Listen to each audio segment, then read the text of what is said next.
we just saw the peril of the angel who is getting exploited by the human couple and misunderstood by the parish priest and used by the people in the community. So now we go once again back to the story.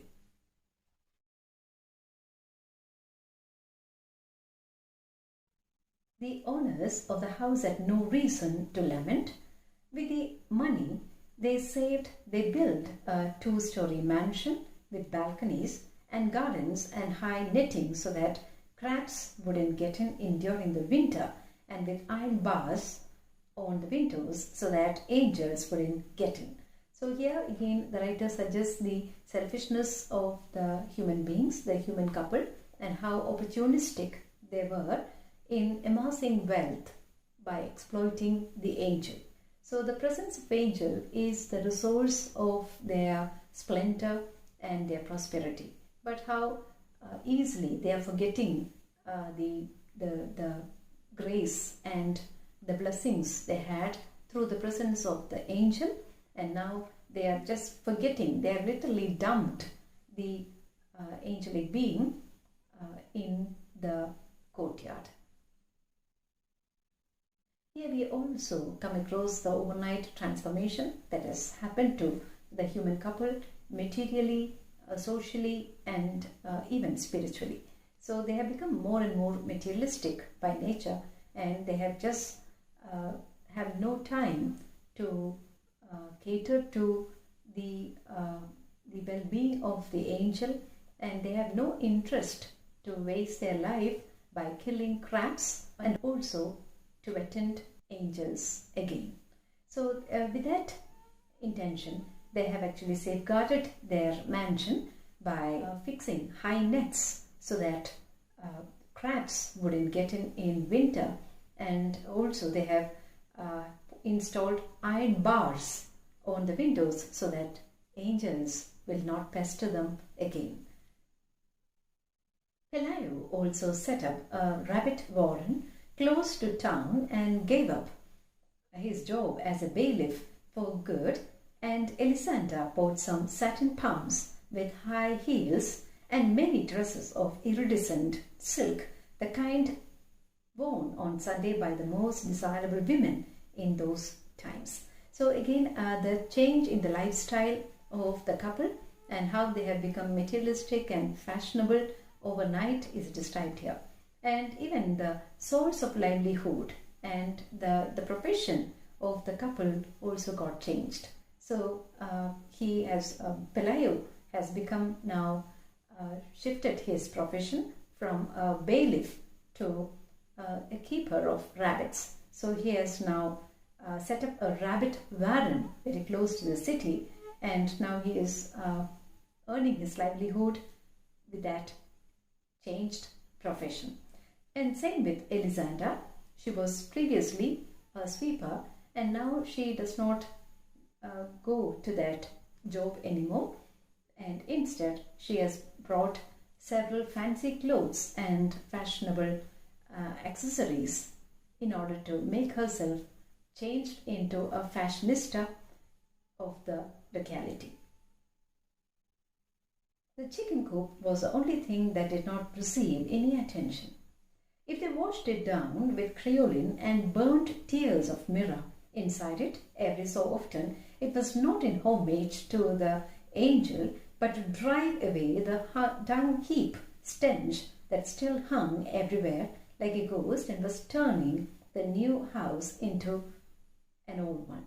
So again, the selfishness of the couple is highlighted here, and the kind of indifference they now show towards the angel is also described. So they had no time for the angel, but still they made an attempt to clean the chicken coop with creolin, and also they did not forget to burn myrrh in order to deodorize the chicken coop so that it will not affect and tarnish the beauty and the elegance of their newly built mansion.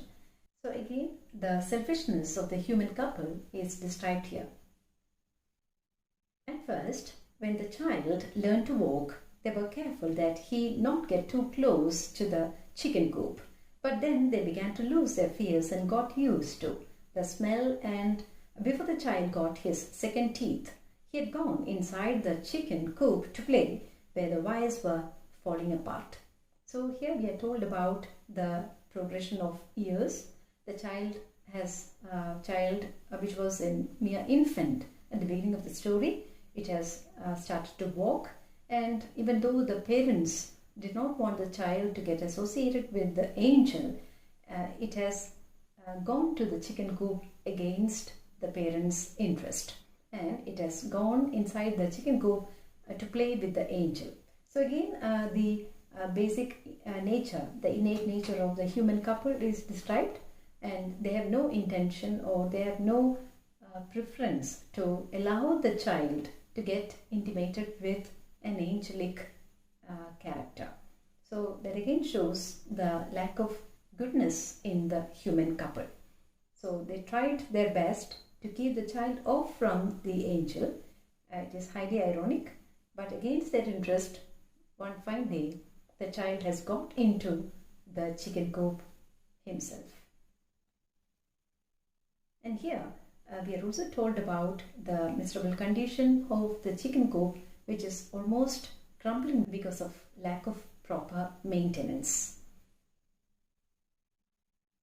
The angel was no less standoffish with him than with the other mortals, but he tolerated the most ingenious infamies with the patience of a dog who had no illusions. So when the child went to play with the angel appeared to be more friendly, and it expressed more friendliness towards the child than he usually is towards the other mortals. And it also appeared to be more patient and almost more free with the human child. And it's almost like the kind of loyalty and the kind of acceptance and tolerance expressed by a watchdog or a pet dog towards its owner. They both came down with the chicken pox at the same time.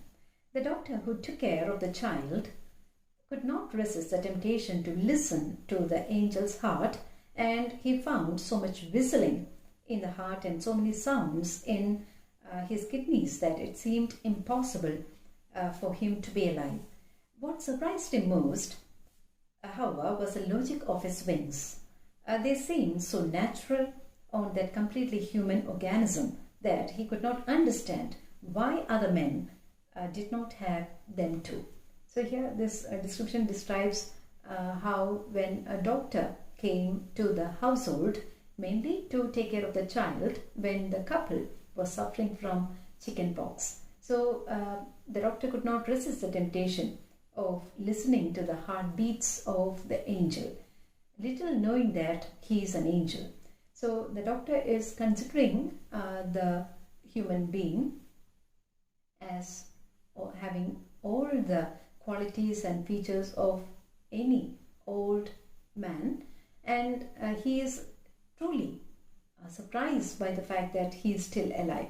So based on the human standards of good health, the doctor could not find any reasons for the human being, the old man, to be alive, because what he heard from his heart was strange whistling sounds which made him feel that he was truly a sick man.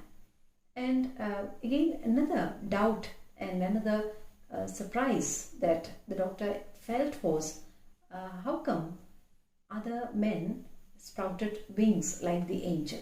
So here the writer speaks again about the angel having all the qualities of a typical human being, that the doctor could not consider him as an angel anymore. So he is so much human, down to earth, and to its extremity, that he could not consider him as a supernatural being anymore. Here, from the experience of the doctor, the writer subtly suggests how much the angel has got transformed to a typical human being. So humaneness is more in this supernatural character, that even the doctor could not find any difference in him from any human being. When the child began school, it had been some time since the sun and rain had caused the collapse of the chicken coop.